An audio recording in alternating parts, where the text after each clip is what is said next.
Hello, how are you? Good morning. We have a number of bills that I'm going to sign today that will help make Colorado one of the 10 safest states in the country, because Coloradans deserve to be safe in our communities, in our schools, in our grocery stores, nightclubs, everywhere in between. Coloradans shouldn't have to fear the threat of robbery or gun violence. Over the past few years, we've made significant investments in making Colorado safer, to attract and retain high-quality law enforcement personnel, to make it free for people to train, to be officers of the peace. Today, we're building on our work to make Colorado safer by ensuring that we're not only keeping our community safe, but we're also acting to reduce gun violence. I want to thank all of the legislators who've worked on this package of bills. There's a number of bills that I'm about to sign. You'll hear about the different bills from the legislative sponsors, and I want to thank the legislators who worked on these bills and the advocates for bringing these bills to my desk. In Colorado, we lead with data, we lead with common sense that delivers meaningful results to the people we serve. These bills are a reflection of that work, and they will make Colorado safer. From strengthening our red flag laws to include additional petitioners, to temporarily remove access to a deadly weapon from somebody who's undergoing a mental health crisis, to waiting periods, which data shows will help prevent violence and suicides, to minimum age updates. Right now in Colorado, it's 21 to buy a pistol, but it's 18 to buy a rifle. So one of the bills today will provide uniformity at age 21 to buy a weapon, as well as making sure that we hold our gun dealers to the same kind of legal standards of responsibility and don't provide additional special interest protections under PLACA, which we're repealing today as well. So I want to thank Angela Farrell, the new executive director of Moms Demand Action. Where'd Angela go? I just met her before. Thank you, Angela, for joining us. In addition to Moms Demand Actions, and you can see them all by their red shirts, we have Students Demand Action, we have Gifford, Ceasefire, Brady, all here. But most importantly, we have people who have turned tragedy into action. We have Sandy and Lonnie Phillips with us here. One of the bills we're signing is the Jesse Redfield Galway Act. That's the name of the bill. And I know we have other victims of gun violence with us in the room. And no action can ever bring back the loved one that you lost. But by turning your own personal tragedy into action in a way that will make others safer, will really help prevent others from having to go through what you went through. I know we also have survivors of gun violence in the room who've been injured. And again, thank you for lending your voice to so many others to take action, to make Colorado safer, to make sure that others don't have to face the same kind of situation that you had to face. So what we're going to do is we have 4 bills. We're going to, the legislative sponsors of the bills are each going to talk about their bill or bills. I think 1 or 2 of them might have 2 bills. And then we're going to do the signing with the sponsors for the bills. So we're going to do that, and we're going to begin with Representative Froelich, who was the lead sponsor of the 3-day waiting period, which data shows will reduce gun violence, reduce suicides. Representative Froelich. Thank you, Governor. We are here because of the people in this room who are here today. They've been here before, and they will continue to show up. This package of historic gun violence bills saves lives and builds upon previous work because we know gun violence is a public health crisis. Our waiting periods bill puts distance between emotional distress and access to a firearm. Thank you to our survivors who for too long have had to lead on the issue, sharing their pain, channeling that heartbreak into activism, all to make Colorado and our whole nation safer. A proven way to save lives, that's why we're here today, Thank you, Governor, for signing this package.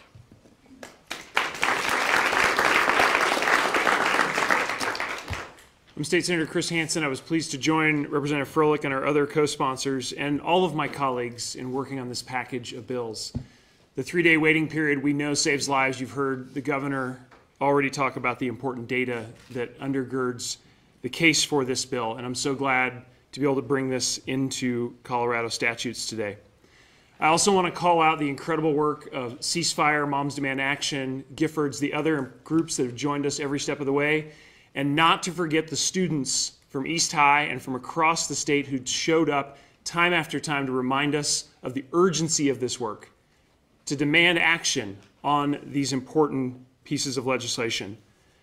Some of you may know I've got 2 boys in Denver Public Schools, a high schooler at GW and an 8th grader at McAuliffe Middle School, both of whom had classmates who were injured this year, both of whom had lockdowns. Of course, we know the tragedies that occurred at East High School. We have to work smart, we have to work fast to improve public safety. The students deserve it.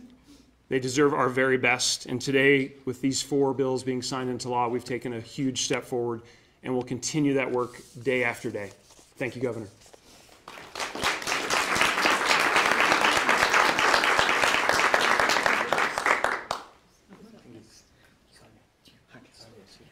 Now we'd like to bring up the folks who did Senate Bill 168. Senator Hawkins-Lewis. Okay. Good morning, everyone. My name is Senator Sonia Hawkins-Lewis. This is a day that so many of us have been waiting for a very long time. After Columbine in '99, Aurora Theater in 2012, Planned Parenthood in 2015, Boulder King Supers 2021, Club Q 2022. We all said, enough is enough. Colorado has had more than our fair share of grief, sadness, and loss, but this day is the day to be grateful. This day is the day to be hopeful. This day is the day that we are all waiting for. I am so proud to be here with my co-prime Senate sponsor, Senator Chris Kolker. Where are you? Right behind me. I believe that Chris and I now have a bond for life. He never wavered from his commitment to this cause. And Chris, I love you. And holy smokes, our House sponsors in their first year, Rep. Parente, Rep. Mabry, where are you? Taking on such a mountain is breathtaking. And Ann Barkus, Ari Freilich, Nico Bacour, and of course the courageous Gabby Giffords and the Giffords Foundation. They could not join us here today, but they are with us in every way. And the tireless advocates. You're all here. You shared the worst days of your lives with the whole world to hear, not just once, but over and over, because you keep hoping for enough is enough.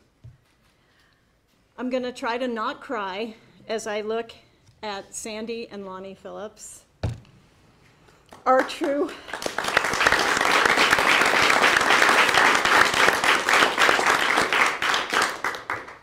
heroes here in Colorado, who took on one of the most powerful industries in our country while grieving the loss of their daughter. Our bill, Senate Bill 168, is named for her.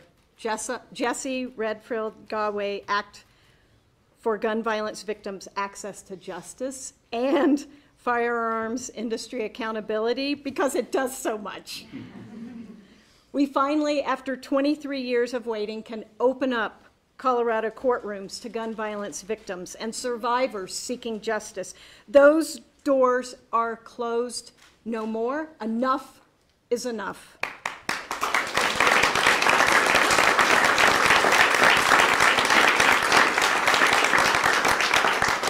There was press about this bill, that it was scaled back.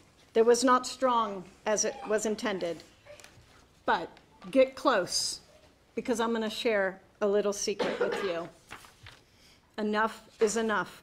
The soon-to-be law is a game changer here in Colorado for the firearms industry. With this signing, we are holding the gun industry accountable to all the same rules that any other business or industry that could possibly cause harm here in Colorado. Their special protections are gone. Enough is enough.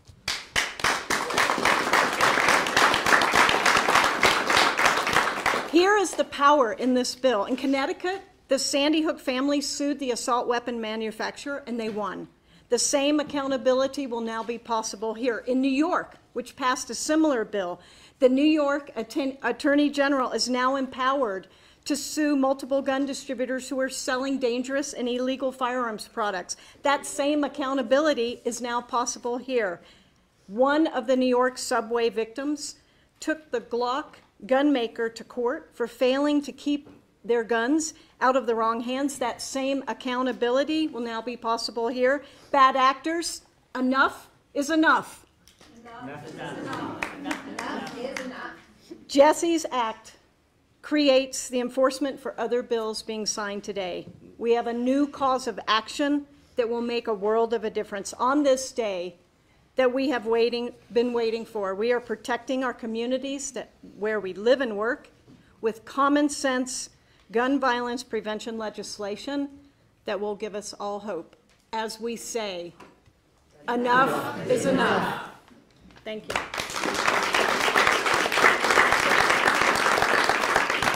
Hi, I'm State Senator Chris Kolker. Senator Huckes Lewis, I love you too. I just have one sentence. Today is about action, not words. That's it. Thank you.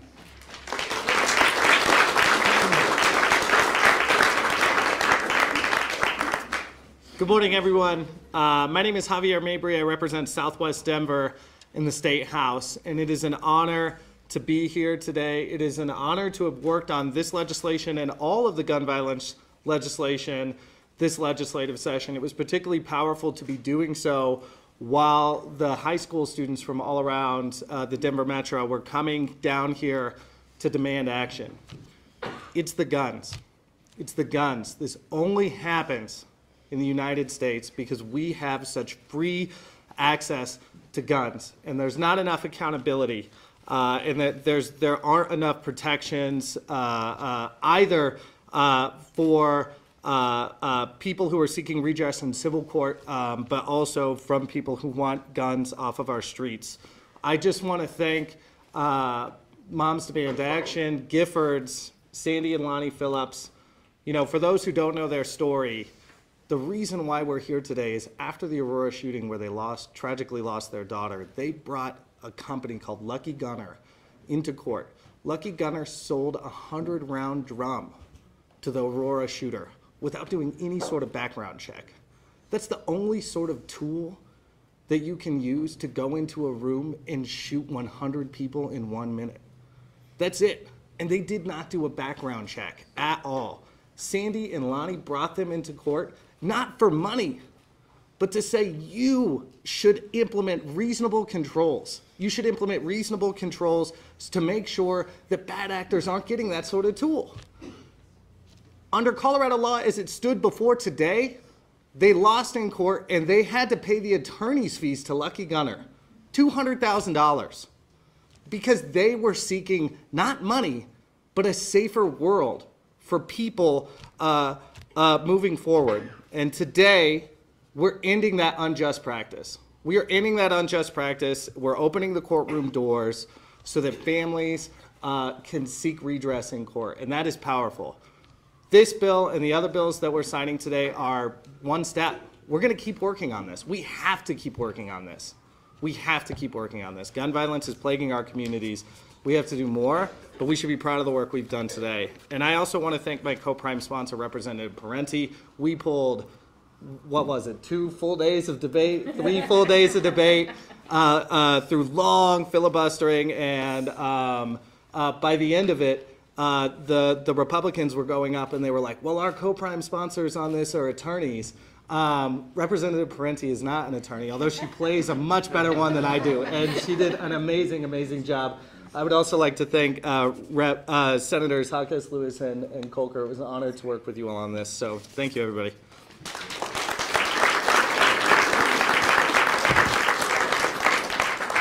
Good morning, everyone, and thank you for being here. I am Representative Jennifer Parenti. I represent House District 19 in Boulder and Weld counties. I also want to thank our legislative team who helped bring this a very important bill forward, and all of the advocates in the room who gave your testimony, who stayed up with us until 2 o'clock in the morning, who helped us craft and frame this very important law. Jesse's law will end excessive immunity protections for the firearms industry and creates new avenues for gun violence victims to seek justice through the courts. We're talking about holding manufacturers and dealers accountable when they break Colorado law. And I think that that's a sentiment that all of us should be able to get behind. I'm hoping the ability to hold the firearms industry accountable when they break Colorado law will also encourage them to be more active partners with us in our fight to end gun violence in our communities. So again, I just want to thank everyone for being here today. Thank you to Giffords for your endless advocacy on this issue, and I'm just so glad that the Phillips could be here with us today. Thank you. We're now going to do the Age 21 bill. Senator Mullica. Thank you, Governor, and it's an honor to be here today to speak to you about Senate Bill 169, increasing the purchase age for firearms. And the Governor mentioned it. It's already illegal if you're under 21 to purchase a handgun, and what this bill does is it brings consistency.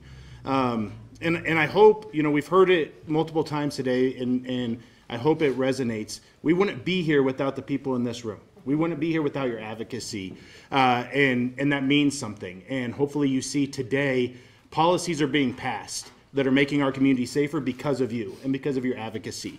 I want to thank Adam Eichberg, who worked on this bill with us tirelessly through the nights, multiple nights coming up with this. I want to take this opportunity to thank my co-prime sponsor, Senator Danielson, who was there every step of the way. Representative Majority Leader Monica Duran, Representative Hamrick. These types of policies don't happen without a team. And we were really lucky to have an amazing team behind us on this. I'd be remiss, though, and he's not here and I don't see him in the room, to mention Senator Tom Sullivan's name.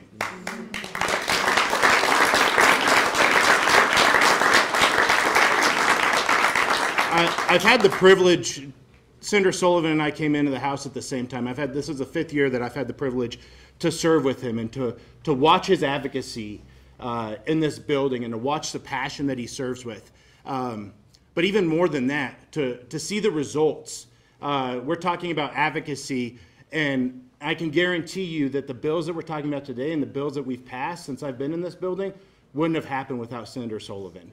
And that recognition needs to be there, and these conversations need to continue to happen. Today is not the end of this. We have more work to do, but today is a day to celebrate because we did get a lot of work done. And so I'm proud to be up here presenting and talking to you about Senate Bill 169 because it will save lives. We were able to do this bill. We were able to bring individuals together that I don't think often come together. And I'll speak, Dan Gates is another individual that I think deserves a lot of credit on this bill. The sportsman's industry is a huge piece of our state. And they came together to work with us on this bill to make sure that we were doing this the right way. And I think that when we have that opportunity, we should bring people together, and we were able to do that on this bill. And I'm proud to do that, and I know this bill is going to make our state a safer place. And just want to thank you all in the room for helping us get there.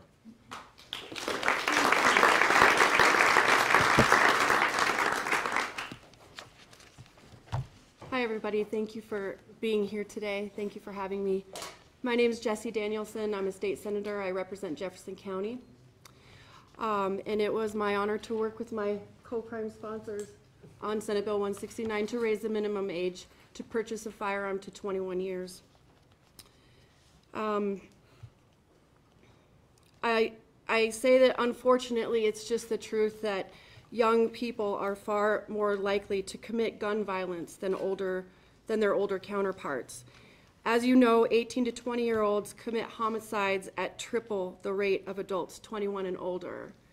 As gun violence is the main reason for deaths among young people in our state, 51% of that is suicide.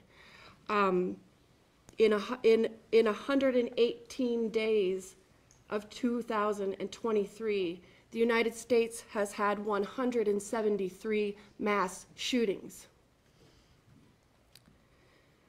We have to do everything we can in the state legislature to prevent gun violence. There's nothing more to say about it. This measure is part of it, and it's why doctors, pediatricians, teachers, other educators, hospitals, all of these community leaders came together to beg us to pass this new law. The youth of Colorado themselves came to the Capitol in droves by the thousands to beg us to pass these laws, to pass this law. Mothers and fathers, doctors, kids, teachers, the people of the state of Colorado are saying, enough. Enough is enough. Enough with your thoughts and your prayers. It is time to take action. It is time for you in the legislature to do something. Do something. And we did, and that's why today is really important. The Democrats in the House and the Senate took a stand alongside our communities and put the protection of our kids over the protection of other people's guns. The Democrats passed legislation that will immediately save lives by preventing gun violence.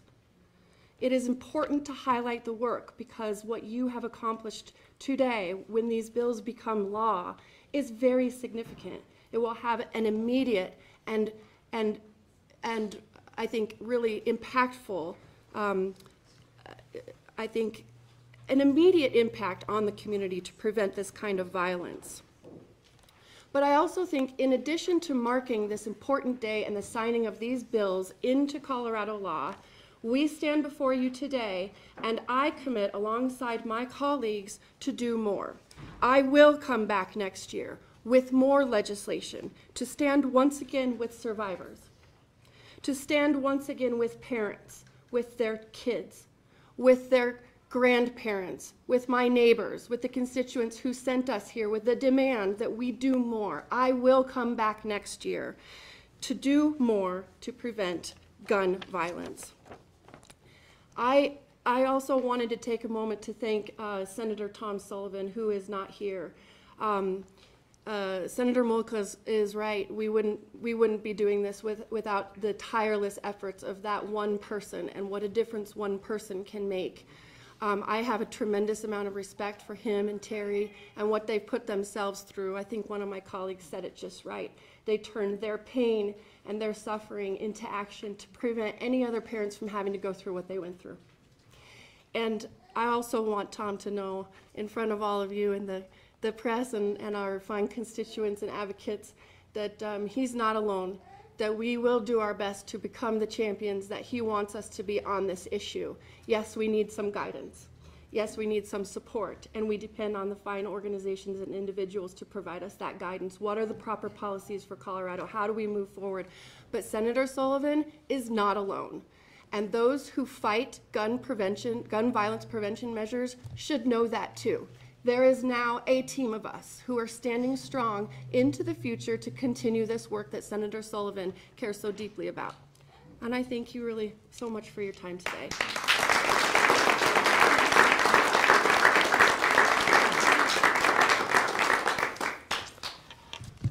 So my name is Liza Hamrick. I am a state representative from Centennial, Southeast Aurora, Arapahoe County, Douglas County.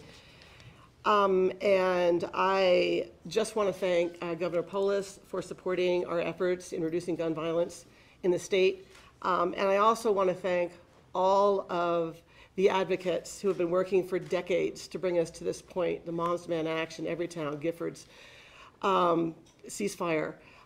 We would not be here without you. I'm standing on your shoulders. Your dedication, persistence, relentless, your pressure, really has pushed us to this point. So I really want to make sure that I acknowledge that, and I'm sure my co-primes agree with me. I was a teacher for 32 years, the Cherokee School District at Overland High School. And I was there when Columbine happened. And Daniel Mauser, one of our champions, lost his beautiful boy, Daniel.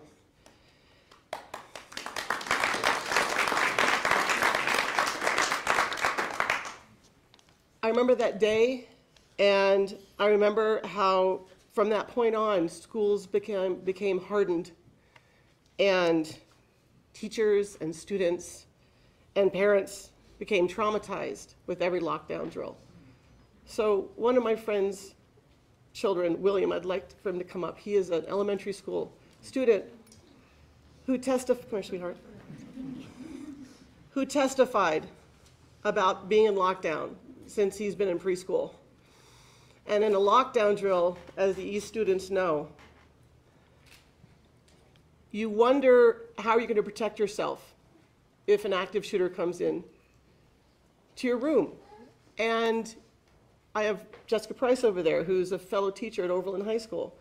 We have lockdown drills, we have active shooter drills, we have active shooter events all the time. And as a teacher, you start scanning the room for things that can protect you and your students. And you know, as a teacher, you'll instinctively jump in front of your students and save them.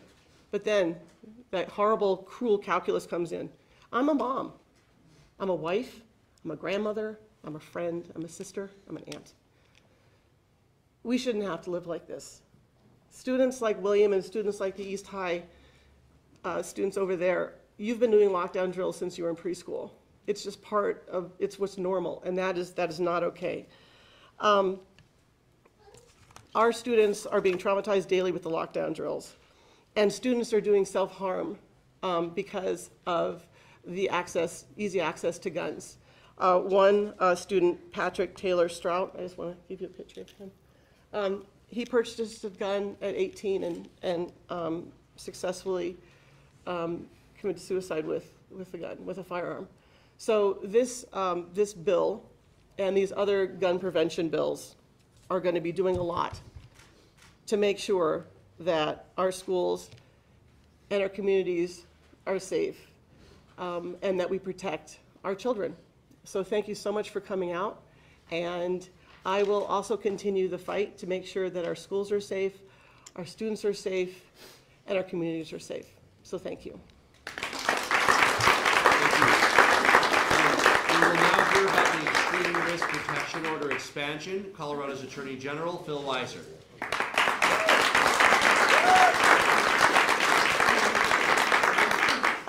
This is an important day. It's important to start, has been recognized, how much trauma is in this room. How many people have suffered the unthinkable, survived, and found purpose on the other side. Sandy and Lonnie, Tom Sullivan, Rhonda Fields, and so many others.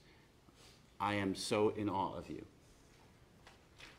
I had a son come here during these conversations asking, why aren't we doing more? What is a painful split screen is from the 1970s to now, we have reduced dramatically deaths, particularly of young people in car accidents, because there were groups like Mothers Against Drunk Driving. But during that same time, something replaced car deaths for young people. Gun violence deaths is now the top cause of why we lose young people. And we have other groups like Mom Demand Action, and Angela, you being here today is deeply meaningful. Because 4 years ago when this red flag law was being debated, there were people who said we wouldn't pass gun safety measures in Colorado. But there were other people like Tom Sullivan elected, many people came testified, Colorado ceasefire, and we passed a red flag law. And we've shown that red flag law saves lives. What I want you to know is that work, that data-driven work the governor talked about, it isn't ending, it is ongoing. Just like it's been ongoing in the public health challenges around automobile safety. We keep asking these questions. What can we do to save lives? The red flag law, we've given more people the ability to petition. The federal government passed a modest but yet encouraging step on gun safety that will give us money to get the word out about how to use this procedure that can remove firearms from people who are a danger, often to themselves, which is the more likely situation, dying by suicide, or to others. And I have to acknowledge we are living in a time when the Second Amendment has been taken to places that make no sense, like in a Texas Court of Appeals federal ruling that those who engage in domestic violence have a Second Amendment right to firearms. Exactly. We're fighting that right now at the Supreme Court. This work continues. I thank you all, and particularly our governor, for your commitment to this work. Thank you.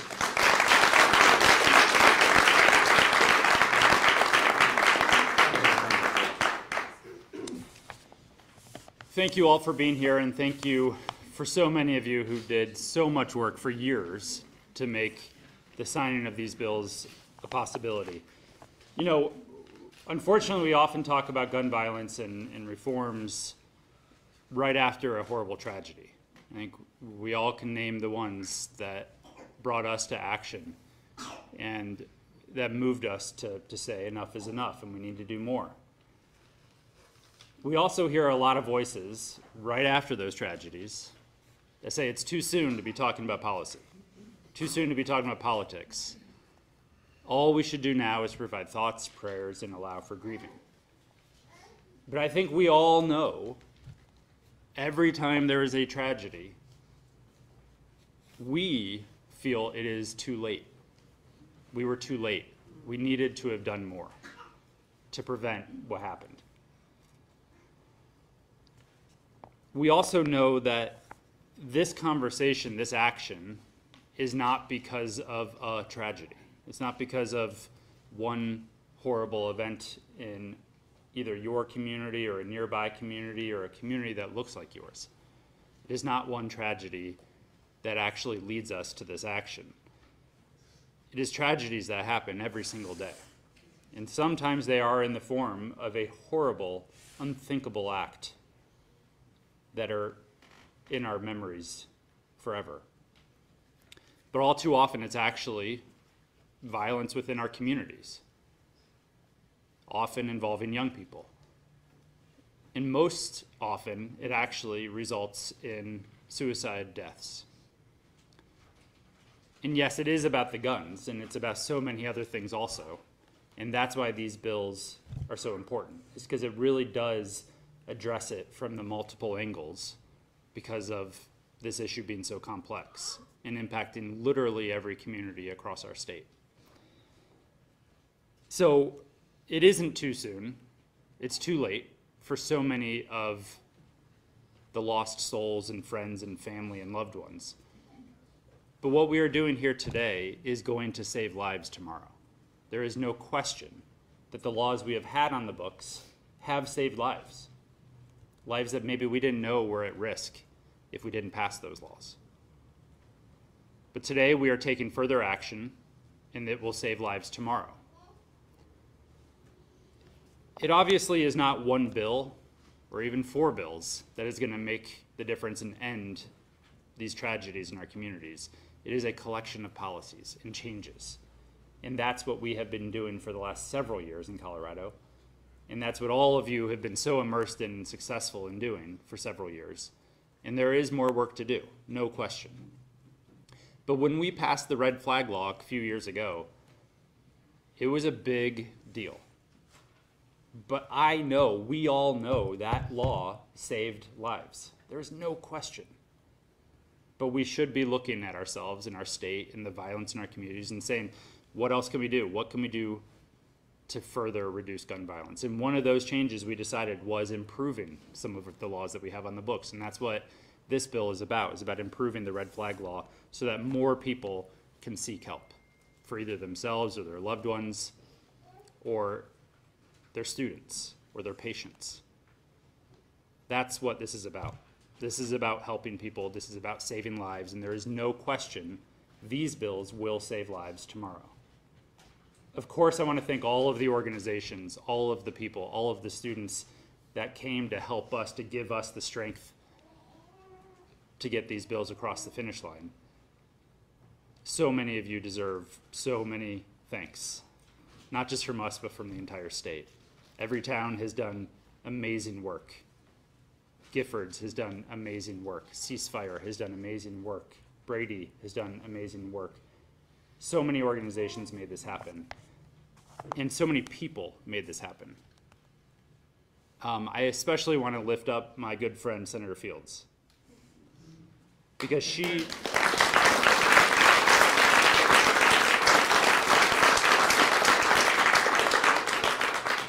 and Maisha, who's here today also, experienced an unthinkable tragedy and has led both of them, but especially Senator Fields in her duties as a legislator, to really make sure this conversation is front and center all the time. And we are not forgetting the tragedies that happened. And we are continuing to keep those people in our thoughts, in our hearts, to do right by them and for the people tomorrow. So thank you, Senator Fields and Maisha, for your work. Again, it is not one policy, it is not one bill, it's not 4 bills. It is a collection of policies that together create safer communities. And I can't wait to see what we can do next session together. Thank you all.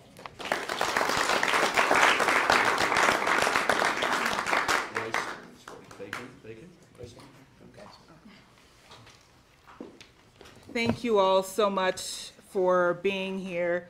Thank you for your commitment to this work.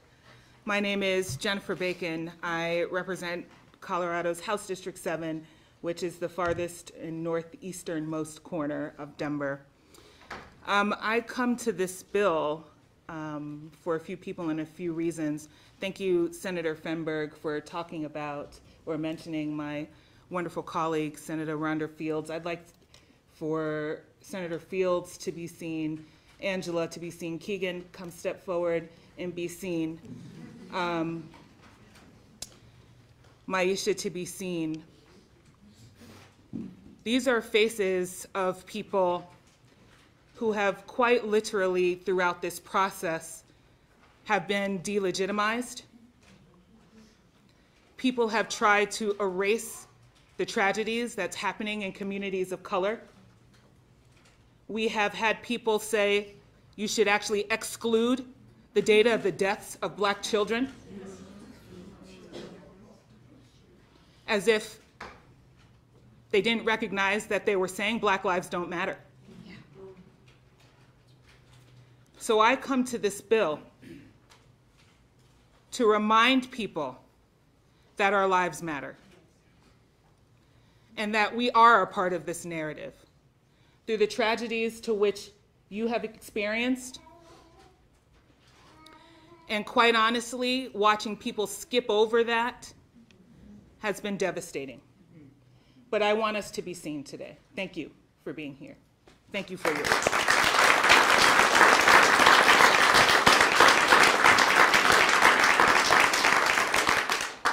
I also want to talk about our group of students. They'll be here tomorrow, 10 o'clock, to remind us. And you know what? We will receive them and not expel legislators. Okay?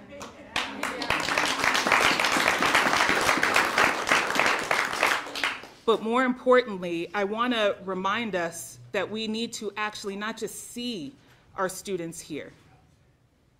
We saw students from North High School, Montbello High School, West High School. I even talked to students from Sheridan High School, and I want to shout out what they said. Not that we just see thousands of students here and we as adults can just make policy. I want to remind us what they said.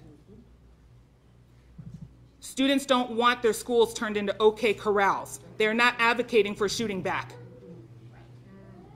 Students don't want people to have guns in the first place. Students want to know what we can invest in to help kids value each other's lives and value their lives. Amen. So we need to also invest in what they are saying. How much does it cost to have a mental health provider in every building, not just a police officer? These are critical questions. And what leads to the ERPO conversation has always been Could we have known? Could we have done something? And even through the face of people who would openly defy the law or openly say, I will not step in to potentially save a life because I believe more in that gun than I do in that life, what this bill has done is remove that barrier to expand it to people who know folks who are challenging, who believe in the notion that people who cannot handle firearms, people who are in crisis, people who refuse to use them responsibly should not have them.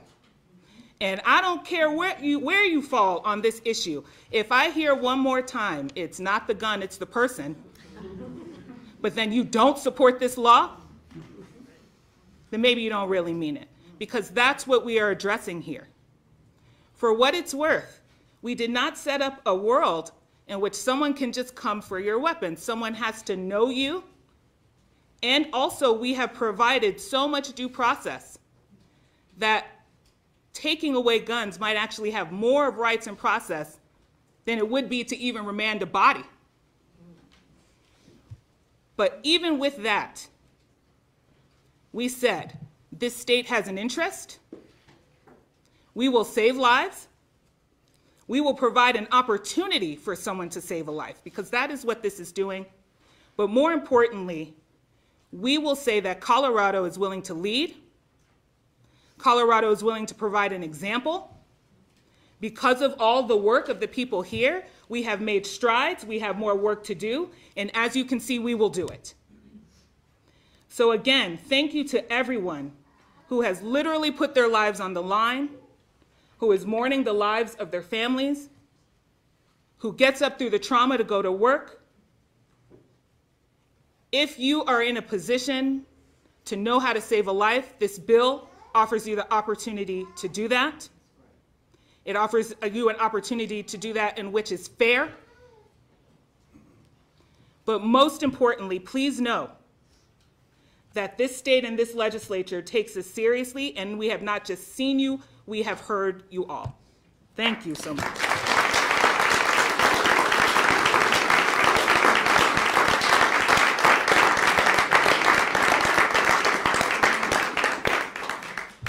Good morning, everyone. I'm Mike Weissman. I represent House District 36 in North Aurora. And in Aurora, we know more about gun violence and loss than any community in our country should have to know.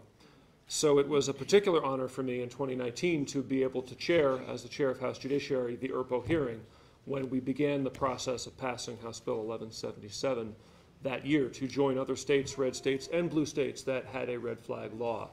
It was a great honor to work that year with then Representative Sullivan, then Representative Garnett, to do that work. 4 years later, we've learned a few things. We've learned that the law works. We've learned the law is used carefully. We might even say the law has been used narrowly. When we look at our state and other states with a similar law, we see that it's used less per capita here. We see variations around the state in how it is used. There is more protection for folks in some communities than others, unfortunately. So the genesis of this bill was that we entered into conversation with other professionals who may, because of who they are and what they do, intersect with people who are in a crisis state. We engaged with education professionals. We engaged with mental health professionals. We engaged with medical professionals. And in this bill, soon to be law, we bring them into the circle of what public safety means. We bring them into the circle of trust. We invest them in protecting all of the rest of us through the mechanism of a red flag law. So we have data that this has been working, that it has been saving lives. Going forward, it is going to save more lives. And as my colleague from Northeast Denver noted, we have done so in a very careful way. You know, I want to end by extending my thanks to everybody who's here, who's been part of this work. I've come to think of it as the power of survivorship. If you've lost somebody in your family, as my senator, Senator Fields has, as our colleague, Senator Sullivan has, if somebody in your family, if a friend has been injured but survived, if you have had to run out of your school or duck and cover, you are a survivor. Nobody asks for the power of survivorship. Nobody wants Nobody wants that. And I think that we would all understand when somebody has suffered, as so many in this room have suffered, if it were too hard to get into the public arena, if the injury was so great that somebody just needed to tend to it and get on with their life. But from what I've seen in what is now my 7th year here, the highest form of advocacy, the most effective advocacy, is that which comes out of the power of survivorship. When people find in the pain the ability to come to a place like this and tell their stories and tell the stories of others who can no longer speak for themselves, and to make change and to demand change. You know, in everything we do here, there are two kinds of problems. There are disasters of nature, a fire, a flood, or a tornado, and we respond to those here too, because that's all we can do is respond.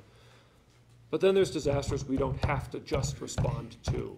We don't have to just respond to gun violence and gun death. We can get upstream of it. That's what we're doing here today with Senate Bill 170. That's what we're doing here with all of this legislation. I'm very grateful to those who have tapped into the power of survivorship and brought it here to make this change. But we shouldn't have to have as many survivors as we do. People don't want to be a survivor. And again, if you are, thank you for being here. People just want to be a mom or a daughter or a brother or a teacher or a student. And I hope that in what we do today, we can make that a little bit more possible. Thank you.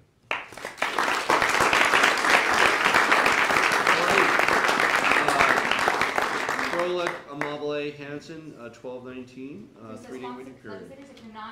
We're going to move in and out. So this is the waiting period. And stakeholders for a waiting period, if you want to move behind the desk.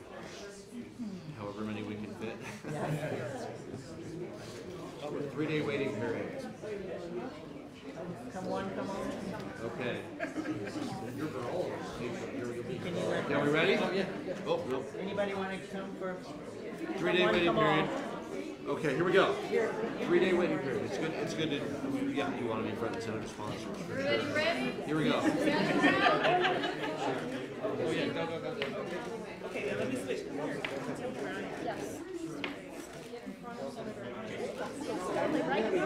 It's official. Congratulations.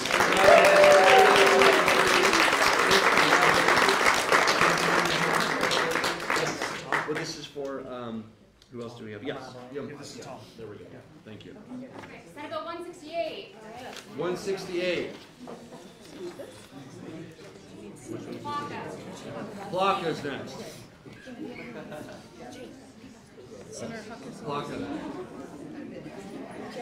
Thank you. Thank you for working on the details of this. Okay. Ready? Here we go. For Jesse. For Jesse.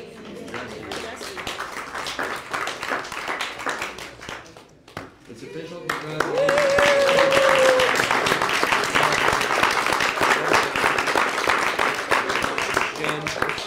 And then Mabry, where'd Mabry go? Right here. Okay.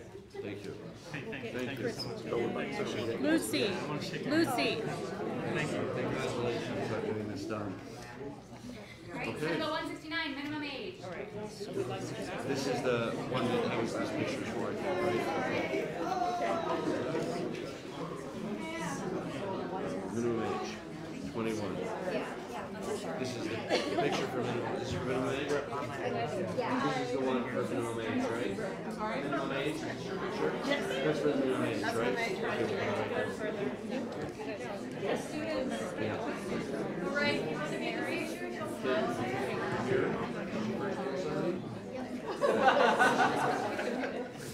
Okay, we ready? Minimum age.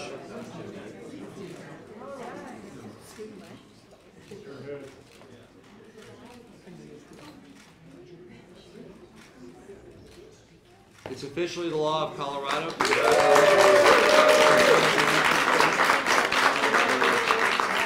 Yes. Dan, where's Jesse go? Here you are, Jesse. And majority leader, yeah. Yeah. Thank you. Well done, Greg Bell. Yeah. Thank you. This is, oh, and you live here in Colorado? Okay. They can be active on this. Yeah, absolutely. Thank you for being involved and helping make it happen. Irpa?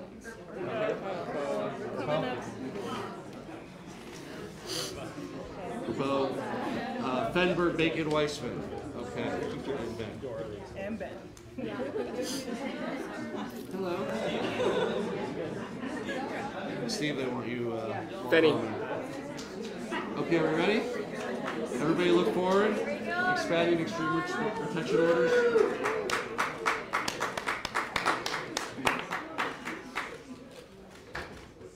It's official. Congratulations.